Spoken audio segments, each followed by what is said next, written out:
Ya Allah, apa engkau nggak sayang dengan saya? Saya perlu usaha apa lagi? Kenapa belum diberikan juga? Dan sebagainya. Itu kadang-kadang membuat seseorang kalau sudah kehilangan arah seperti itu sampai meninggalkan agamanya, itu yang paling fatal. Paham ya?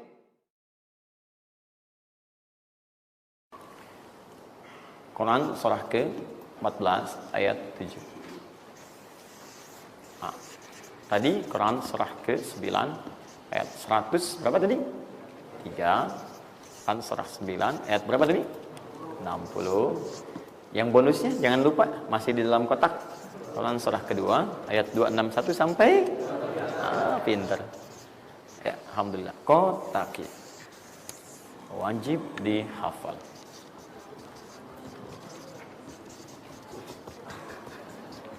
Maksud saya di akhir pasti ada yang foto. Saat foto itu kalimat ini harus muncul. Jangan di capture, jangan di crop. Jangan di crop. Fokus. Nah, sekarang rezekinya sudah ada. Bagaimana Anda mendapatkan akselerasi dari peningkatan? Ya, baik sifatnya kuantitasnya ataupun juga nilainya. Terus. Ya, maka rumusnya kalau sudah dapat dari usaha itu, tadi kan usaha kan? Ya, ada usaha yang kedua. Masih ingat teman-teman yang punya rezeki siapa? Nah, sekarang Allah tawarkan, saya akan berikan kepada kamu, kata Allah, peningkatan dari usahamu dengan cara yang tidak terlampau susah.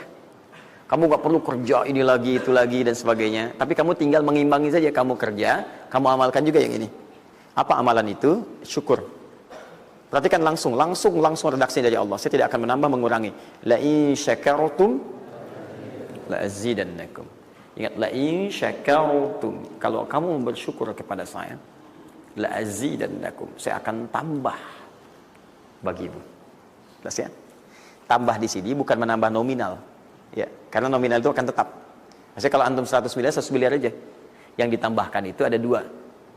Pertama, penambahan percepatan dan kemudahan dalam mendapatinya. Lebih mudah dari sebelumnya. Yang kedua, penambahan keberkahan di dalamnya. Berkah itu manfaatnya lebih banyak. Yang tadinya 50.000 jadi cepat habis, sekarang tuh banyak manfaatnya. Ya, kepake gitu. Di kalau dulu tuh semua pengen dibeli, dapat 5 juta juga, cuma semua pengen dibeli baju, dibeli gitu kan? Ya ini dibeli, lihat orang beli ini pengen beli itu. Tapi setelah antum kerjakan ini, itu asasnya asas manfaat. Kepake nggak? Manfaat nggak? Kalau manfaat itu saya dapatkan, kalau tidak mungkin hak orang lain yang Allah titipkan lewat saya. Jelas ya? Nah, sekarang lihat. Bagaimana cara bersyukur itu? Cara bersyukur itu ada dua. Ya, saya percepat dan di sini kita berakhir. Saya cuma tinggal punya waktu 2 menit lagi, maka saya percepat kalimat saya. 1. Cara bersyukur itu 1, keluarkan dari harta itu bagian zakatnya kalau sudah memenuhi unsur zakatnya. Keluarkan dari bagian harta yang didapatkan, kalau antum bekerja dapat gaji, dapat macam-macam, masuk nisabnya, muncul haulnya, kaidah pertama keluarkan. Dah. Keluarkan. Tidak usah mikir, nggak usah macam-macam. Dah, 2,5% keluarkan. Itu 2,5% itu paling minimal. Kalau mau 5% keluarkan. Ingat rumusnya, kenapa disebut zakat? Di antara makna zakat itu adalah annama, sesuatu yang berkembang, nambah. Ya. Zakat itu ada at-tahara, ya, an-numu, ya, sesuatu yang berkembang. Di dalam bahasa Arab sekarang investasi disebut dengan annama wal istismar, sesuatu yang diinvestasikan. Jadi ketika Anda zakat sebenarnya bukan mengurangi harta, menginvestasikan harta untuk ditambah. Minimal 10 kali lipat dari sebelumnya. 10 kali lipat. Jadi kalau Anda misalnya keluar zakat, taruhlah misalnya 25 juta, ya, Anda dapatkan. Terus 2,5%-nya diambil dari situ, berapa? 2,25, ya, 2 juta, 2,5. Anda keluarkan tuh. Maka Anda pada hakikatnya sedang melipat gandakan harta Anda 10 kali lipat dari sebelumnya. Jadi Anda akan dapat dari situ 22,5 juta. Bentuknya bisa macam-macam. Ingat, rezeki itu kan bukan hanya uang. Tadi saya katakan. Ya, bisa jadi proyek baru datang nilainya segitu. Bisa jadi apa lagi? Bisa jadi dijaga kesehatan, nggak sakit selama sebulan. Biasanya cek lab ini itu dan sebagainya, ya kan? Kolesterol macam-macam habisnya segitu. Bulan itu nggak ada apa-apa. Terus Anda berkata, alhamdulillah nih sekarang saya kelihatan sehat, gini-gini, hasilnya positif. Padahal Anda itu dihasilkan lewat zakat, lewat macam-macam. Nah, misalnya nggak ada konflik, nggak ada masalah di hari itu, yang kalau diselesaikan nilainya 22 juta. Masa marah dengan istri macam-macam. Mama kenapa sih ma gini. Papa mau damai. S9 not. Wah, beli S9 Note harga 15 juta ya, tambah lagi 7 juta laptopnya misalnya kan dan sebagainya. Misal, habisnya segitu juga. Jadi dijaga oleh Allah, mendapatkan penambahan bisa berupa langsung nilainya, nominalnya dapat proyek yang lain, atau dijaga untuk mendapatkan yang non materi tadi. Paham? Maka saya katakan pada Anda, kalau sudah ada kewajiban zakat, maka jangan berpikir menunda. Cepat berikan saat itu, maka seketika Allah akan lipat gandakan apa yang Anda telah usahakan itu. Jelas? Jadi yang pertama, kalau sudah ada kewajiban zakat, cepat ambil. Bahkan, nah ini saya mau ambil komitmen. Saya ambil komitmen. Siap mengikuti ini?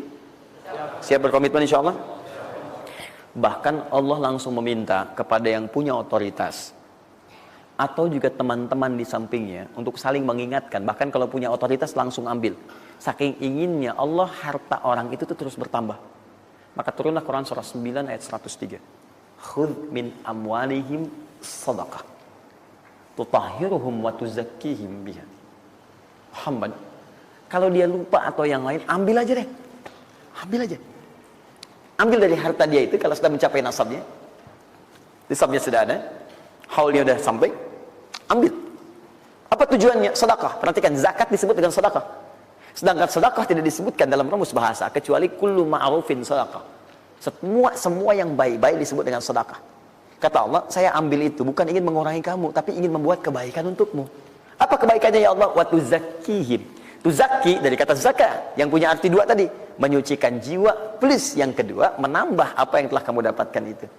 Jadi kamu tuh jangan nanti kotor hati kamu karena terlampau banyak ini, fokusnya ke situ banyak tapi kamu nggak pakai.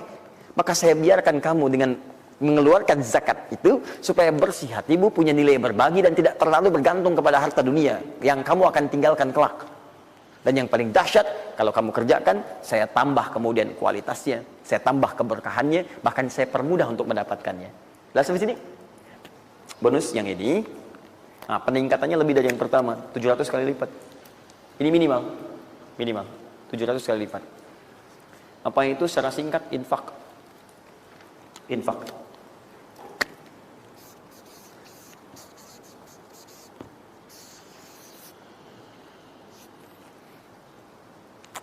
Sudah? Falul ladzina yunfiquna amwalahum fi sabilillahi kamathali habba ambatat sab'a sanabil fi kulli sunbulatin mi'atu habba Allahu yudha'ifu liman yasha wallahu wasi'un 'alim. Sampai ke ayat 263 sampai ke qaulun ma'ruf, ya, dan seterusnya. Lihat sini. Allah tawarkan satu amalan yang dengan ini bisa melipat gandakan sampai 700 kali. Ya, ada yang sifatnya pahala, ada yang lain-lain dan sebagainya. Ya, sederhana. Kalau Anda mau infak, mathalul ladzina yunfiquna amwalahum fi sabilillah. Baik, kalau Anda mau infak, yang infak itu bukan infak biasa, tapi infak digunakan untuk fi sabilillah. Fi sabilillah. Ini bukan zakatnya. Kalau zakat jelas sifatnya kewajiban. Zakat itu nggak bisa nawar, harus keluar. Tapi infak tidak. Infak itu dibagi dua, ada yang wajib, ada yang sunnah. Infak di sini bicara yang sunnah. Ya, infak wajib itu infak dari suami kepada istri dan keluarga. Infak, ya, itu infak. Singkatannya nafkah. Nafkah itu infak. Dari mana dalilnya Ustaz? Quran surah keempat ayat 34. Ar-rijalu qawwamuna 'alan nisa bima faddalallahu ba'dahum 'ala ba'din wa bima anfaqu min amwalihim. Ya, suami punya kelebihan dibanding perempuan, diberikan kekuatan oleh Allah untuk berusaha mencari nafkah. Nafkah itu bahasa Qurannya infak. Di antum itu memberi infak pada keluarga wajib. Wajib. Ya, enggak apa-apa ibu berdoa minta yang banyak, Bu. Minta. Suami dimudahkan, itu janji Allah kok. Jangan minta sedikit, Bu, minta yang banyak. Minta yang banyak. Karena antum, teman-teman, mencari 1 juta. Tapi ibu menjadikan 1 juta itu cukup untuk sebulan. Itu nggak mudah. Ya, maka berpartner di situ. Ya, saat suami keluar atau ibu yang berbisnis sekarang dan sebagainya, bermohon kepada Allah minta kebaikan. Ya, tapi spesial untuk kepala keluarga, ketika dia mencari nafkah, itu Allah berikan nafkah untuk satu keluarganya. Ya, kalau ibu yang punya hobi bisnis dan bukan pencari nafkah, itu yang diberikan cuma rezeki ibu aja di situ. Ya, sepanjang dia bukan pencari nafkah. Tapi kalau pencari nafkah, itu semua rezeki keluarga diberikan di situ. Nah, saya tuliskan dulu supaya fokus ya. Infak ini, kalau Anda mau keluarkan di jalan Allah, maka ada 5 golongan yang utama. 5 golongan. 5 golongan itu, ini masuk ke dalam kotak tadi yang wajib dihafalkan. Tambahan. Quran surah kedua, ayat 215. Cepat, waktu saya tinggal 5 menit. Kalau Anda terlampau lambat, saya tidak akan bisa menyampaikan rumus cepat menghafalkan apa yang telah saya wajibkan. Ya, jadi fokus baik-baik. 5 golongan ini Anda nanti lihat Quran surah kedua ayat 215. Yas'alunaka madza yunfiqun qul ma anfaqtum min khair. Kalau punya mau infak, ya, rumus pertama Anda mesti keluarkan yang terbaik. Ya, yang terbaik, ingat, yang terbaik. Kalau uang sifatnya cari, jangan yang sudah kucel, nggak enak dilihat dan sebagainya. Cari yang paling bagus, yang ini itu yang diberikan. Ya, kalau makanan seimbang. Kalau Anda beli sama-sama hangat, jangan yang satu udah dingin, satu ini berikan pada orang, tidak. Kalau pakaian masih layak, bagus ini, berikan. Lihat baik-baik, pada siapa itu disampaikan 5 golongan. 1 lil walidain, orang tua. Orang tua itu cepat sekali. Anda nggak usah tunggu orang tua nelpon Anda. Karena sifat orang tua nggak akan minta. Cuman kadang nanya kabar, apa kabar, gitu kan? Nah, cuma Anda harus paham kondisi seperti itu. Sama seperti Anda, mama, tahu makannya nak ya? Lapar ya? Waktu kecil kan begitu. Anda pun mesti bisa baca sinyal orang tua. Kalau udah telepon, nanya kabar tuh, nggak usah ditunggu. Begitu Anda ada kelebihan, langsung berikan. Paham ya? Bahkan jadi wasilah nanti lain waktu kalau sudah waktu luas saya berikan gambaran.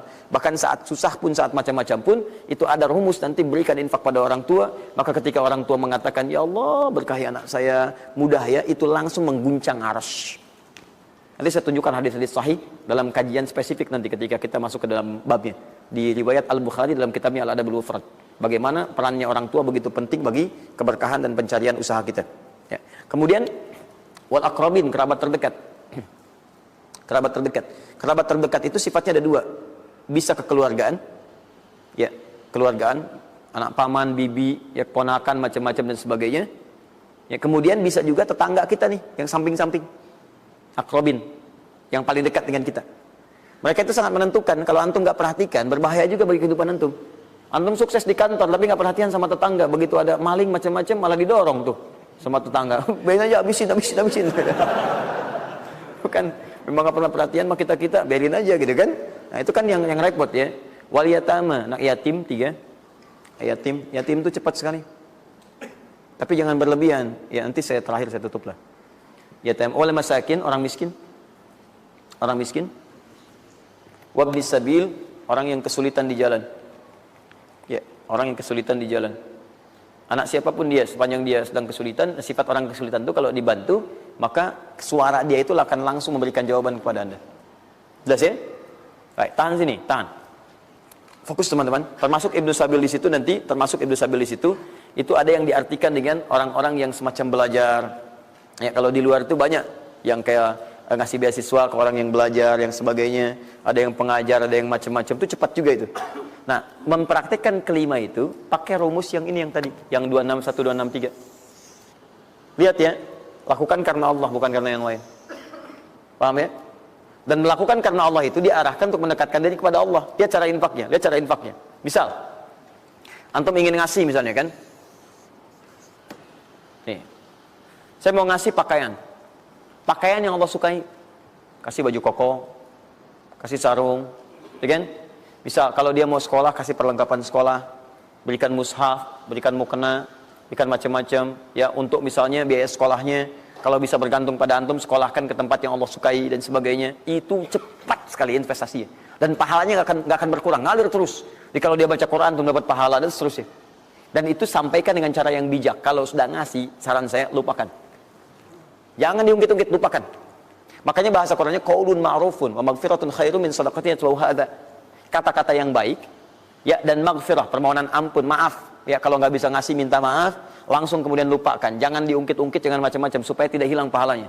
Begitu sudah itu dilakukan, itu lebih bagus. Bahkan saat antum nggak punya pun berkata baik lebih bagus daripada ngasih tapi seringkali diungkit-ungkit atau dengan kalimat yang tidak menyenangkan. Dikasih gitu kan? Aduh mas terima kasih ya sudah dibantu gini-gini. Gak apa-apa, itu kan rezeki cuma titipan dari Allah. Hak ibu juga, hak kita bersama. Ibu kan miskin misalnya. Itu paling gak enak ya. Dah cukup, saya tutup. Ini yang saya mohon maaf ya, mungkin teman-teman yang lain punya kebiasaan. Saya tuh kalau ada ulama atau yang lain baik, saya contohkan dari sana. Tapi kalau nggak ada atau ada pengalaman kita yang baik yang kira-kira tidak menghadirkan perasaan yang berlebihan, saya bagi, mungkin antum bisa ikuti. Nah, saya coba membiasakan yang orang-orang dulu biasakan, guru-guru saya biasakan, dan itu pengaruhnya sangat dahsyat. Kalau antum mau lebih cepat lagi, biasakan begini. menerima pendapatan dari manapun, walaupun bukan gaji atau apapun, cobalah antum keluarkan dari situ, niatkan sebagai sedekah. Saya ulang ya, menerima berapa peser pun dari manapun pendapatan, coba antum keluarkan sebagai sedekah. Misal 2,5%, 5%, keluarkan aja bagi siapa.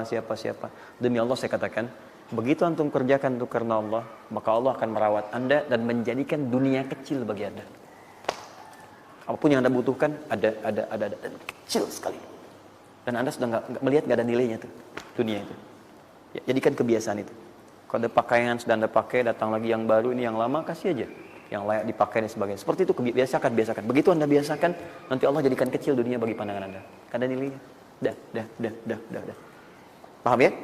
Itu kalau antum mau ikuti silahkan, atau kalau mau bertahan di yang pokok silahkan. Saya sudah katakan, saya tidak akan menambah waktu lagi karena sudah jam 10. Pas 12 menit tadi apa yang saya minta. Dan saya tutup dengan kalimat, kalau ingin dimudahkan menghafal ayat-ayat yang disampaikan, maka caranya cuma dua. Satu, yakinkan antum bisa menghafalkannya. Yakin, jangan ragu. Bisa. Yang kedua, anggap mudah. Pokoknya kalau sedang ada merasa susah, mudah. Bisa insya Allah. Ya, siap? Ya. Mudah atau susah? Yakin? Berapa ayat tadi? Sedikit. Itu banyak tuh jadi susah.